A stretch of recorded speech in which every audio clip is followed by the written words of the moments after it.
Good morning all of you. आज हम आप लोगों को खुजली स्कैबिज के बारे में पढ़ाएंगे। जो स्किन इन्फेक्शन होता है, त्वचा से संबंधित संक्रमण होता है, त्वचा से संबंधित बीमारी होती है। देखिए, खुजली स्कैबिज यह त्वचा का रोग है। यह त्वचा का, जिसे कहते हैं स्किन, त्वचा मीन्स स्किन, यह त्वचा का स्किन जिसे कहते हैं रोग है। यह त्वचा का स्किन का रोग है। यह खुजली जो है वह त्वचा की बहुत सामान्य संक्रामक बीमारी है। यह सार्कोप्टीज स्केबियाई नामक माइट, एक जीव के कारण होने वाला त्वचा का संक्रमण है। यह किसके कारण फैलता है? तो यह जो है सार्कोप्टीज स्केबियाई नामक माइट, एक जीव के कारण स्किन में फैलता है, जिसे जो ईच माइट कहलाता है। जिसे क्या कहते हैं? जिसे ईच माइट कहते हैं। यह जो है परजीवी ईच माइट कहलाता है। इसका आकार 0.4 मिमी होता है। इसका आकार जो होता है, इसका शेप जो होता है 0.4 mm होता है। ये मनुष्यों के त्वचा में रहने वाली परजीवी पैरासाइट होते हैं। जो मनुष्य के त्वचा में, स्किन में रहने वाले जो परजीवी होते हैं, पैरासाइट होते हैं, जो अपना जीवन काल पूर्ण करते हैं। मनुष्य की त्वचा में ही रहकर अपना जीवन काल पूर्ण करते हैं। इनका जीवन काल 10 से 15 दिन तक होता है। मादा स्केबियाई का जो जीवन काल होता है, उसका जो है जीवन काल 10 से 15 दिन तक। जो परजीवी होते हैं उनका जीवन काल जो होता है वो 10 से 15 दिन का होता है। मादा स्केबियाई त्वचा में घुसकर रहती हैं। जो मादा स्केबियाई होती हैं वह त्वचा में, स्किन में घुसकर, स्किन में जो है धंसकर रहती हैं और वहीं अपने अंडे देती हैं, जिनकी संख्या 2 या 3 प्रतिदिन बढ़ती रहती है, प्रतिदिन होती रहती है। जो परजीवी होते हैं वह त्वचा में घुसकर अंडे देते हैं और 2 या 3 सप्ताह में वयस्क माइट बन जाती हैं और ये विशिष्ट प्रकार के दाने पैदा करती हैं। ये जो खुजली है, जो परजीवी है, वो विशिष्ट प्रकार के अंडे जब देती हैं तो 2 या 3 सप्ताह में वयस्क माइट बन जाती हैं और विशिष्ट प्रकार के दाने पैदा करती हैं। और यह बीमारी विशेषतया बच्चों में सामान्य होती है।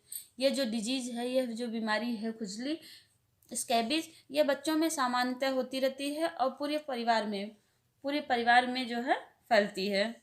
पूरे परिवार में फैलकर अपने जो बीमारी के लक्षण पैदा करती है। खुजली जो है बीमारी, वह पूरे परिवार में फैलती है और बीमारी के लक्षण पैदा करती है। नेक्स्ट देखिए, नेक्स्ट है साइन एंड सिम्टम, चिन्ह व लक्षण। क्या है इसके? त्वचा पर खुजली होती है। त्वचा में जो है खुजली होती है। खुजलाने से फोड़े, ताले, छाले व पीप युक्त फुंसियाँ हो जाती हैं। खुजलाने से व्यक्ति को जो है, बच्चों को खुजलाने से फोड़े छाले पड़ जाते हैं और पीप से युक्त फुंसियाँ हो जाती हैं। फोड़े हो जाते हैं, फुंसियाँ हो जाती, छोटी छोटी फुंसियाँ हो जाती हैं।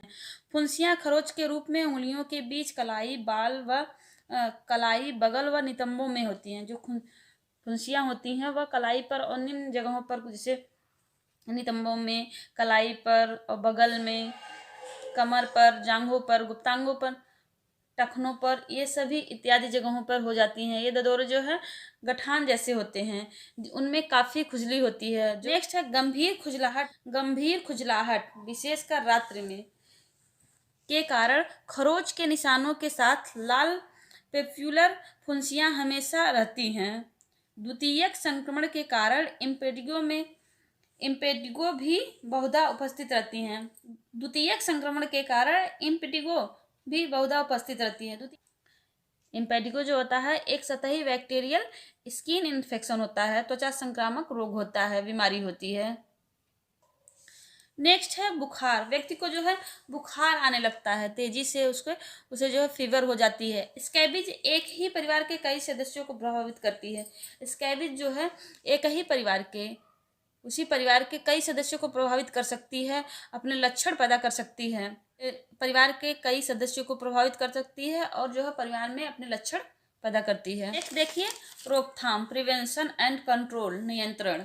इसकी रोकथाम और कंट्रोल किस तरह से, नियंत्रण किस तरह से करना चाहिए। देखिए, व्यक्तिगत स्वच्छता और पर्यावरणीय स्वच्छता बनाए रखने से भी खुजली जैसे स्किन इन्फेक्शन रोकने में मदद मिलती है। स्वयं व्यक्तिगत स्वच्छता में स्वयं की सफाई और पर्यावरणीय स्वच्छता बनाए रखने से व्यक्ति को खुजली से खुजली जो है, स्किन इन्फेक्शन है, उसमें राहत मिलती है। रोगियों के संपर्क में अन्य व्यक्तियों को नहीं आने देना चाहिए। जो पेशेंट है, रोगी है, इस स्कैबिस से ग्रसित जो पेशेंट है, उसके संपर्क में अन्य व्यक्तियों को नहीं आना चाहिए, नहीं आने देना चाहिए। तौलिया, रुमाल, चादरें,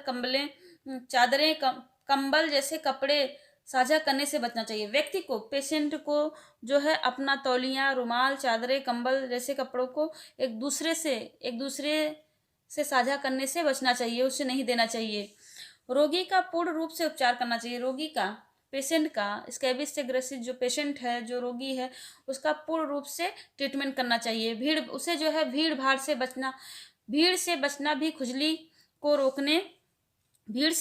खुजली को रोकने का तरीका होता है। उसे जो है, स्कैबिस से ग्रसित जो पेशेंट है, उसे भीड़ भाड़ से बचना चाहिए।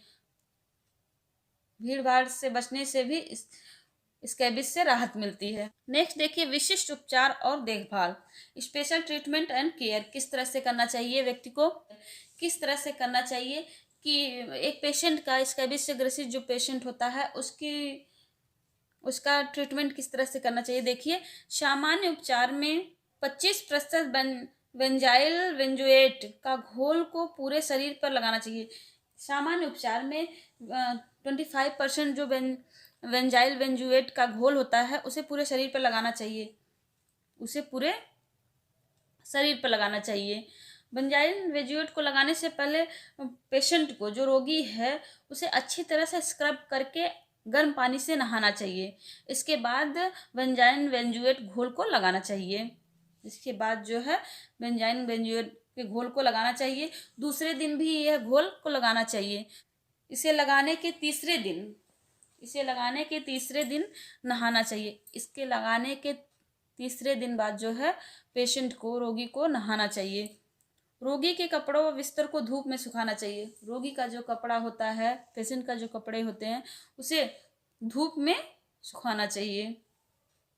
नेक्स्ट, नीम की पत्तियों को उबालकर, पीसकर, हल्दी पाउडर मिलाकर गाढ़ा मिश्रण बनाकर शरीर पर उसका लेप लगाना चाहिए। इससे भी जो है, नीम की पत्तियों को उबालकर, उसे पीसकर, उसमें हल्दी पाउडर को मिलाकर गाढ़ा लेप बनाकर जब इसको भी शरीर पर लगाने से स्कैबिस से ग्रसित जो पेशेंट है, उसे राहत मिलती है, काफ़ी राहत मिलती है। 5% गंधक का मरहम या गंधक तेल में डुबाकर लगाना चाहिए। 5% जो है, गंधक का मरहम या गंधक तेल अपनी बॉडी पर लगाना चाहिए। इन सभी दवाइयों को 3 दिन तक लगाना चाहिए। उसके बाद ही पेशेंट को नहाना चाहिए। नहाने के बाद स्वच्छ साफ कपड़े पहनना चाहिए। पेशेंट को नहाने के बाद स्वच्छ साफ सुथरे कपड़े पहनना चाहिए। उसके जो है कपड़े, उसके जो कपड़े होते हैं, उसे अच्छी तरह से साफ सुथरा करके, धूप में सुखा करके तब उसे पहनना चाहिए। Thank you.